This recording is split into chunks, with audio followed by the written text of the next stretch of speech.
তাকওয়ার মাস মাহে রমজান।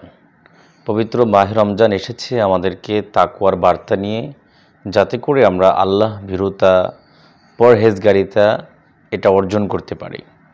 এই কারণেই পবিত্র কোরআনুল কারিমে আল্লাহ রাব্বুল আলামিন মাহে রমজানের সিয়াম ফরজ করার উদ্দেশ্য সম্পর্কে বলেন, লাআল্লাকুম তাত্তাকুন, যাতে করে তোমরা তাকওয়াবান মুত্তাকি হতে পারো। ধরুন একজন রোজাদার দিনে সিয়াম পালন করছে, প্রচণ্ড পিপাসা, তীব্র ক্ষুধা, এরপরেও এই ব্যক্তি চোখের অন্তরালে, মানুষের থেকে আড়ালে গিয়ে ঘরে কোনো কোনায় অথবা পর্দার অন্তরালে কিছুতেই সে কোনো খাবার অথবা পানীয় গ্রহণ করছে না। এর মানে হচ্ছে ওই ব্যক্তি জানে, আমি পৃথিবীর যে প্রান্তে যেখানেই যতটা আড়ালে গিয়ে আমি খাই এবং পান করি না কেন, আল্লাহ রাব্বুল আলামিন আমাকে দেখবেন। তার এই যে অনুভূতি, এই কারণে এই ব্যক্তি কিছুতেই পানাহার করছে না।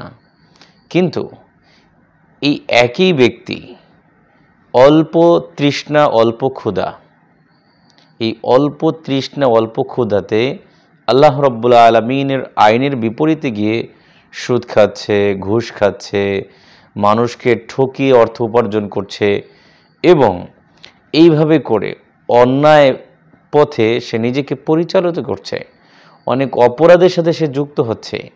এর কারণ কি? এই কারণ হচ্ছে, যখন কোনো অপরাধ করছে তখন তার ভেতরে ওই শিক্ষাটা নেই যে আল্লাহ রাব্বুল আলামিন তাকে দেখছেন। এটা যদি আমরা জাগরুক রাখতে পারি, আল্লাহ রাব্বুল আলামিন আমাকে দেখছেন, আল্লাহ ইজ ওয়াচিং মি, আল্লাহ রাব্বুল আলামিন আমাকে অল টাইম সর্বদা দেখছেন। আমি সুদ গ্রহণ করছি, ঘুষ গ্রহণ করছি, মানুষকে ঠকাচ্ছি, জেনা, ব্যভিচার, রবিচার, জুলুম এবং অন্যকে ঠকিয়ে আমি অর্থ উপার্জন করছি, আমি আমার আপনজন, কাছের জনকে আমি উত্তরাধিকার সম্পত্তিতে বঞ্চিত করছি। এই যে যাবতীয় যত কাজই আমি করছি না কেন, এটা আল্লাহ রাব্বুল আলামিন আমাকে দেখছেন, তিনি আমাকে ধরবেন। এটা যদি, এই উপলব্ধিটা যদি আমরা আনতে পারি, তখন এই তাকওয়াবান আমরা হতে পারবো।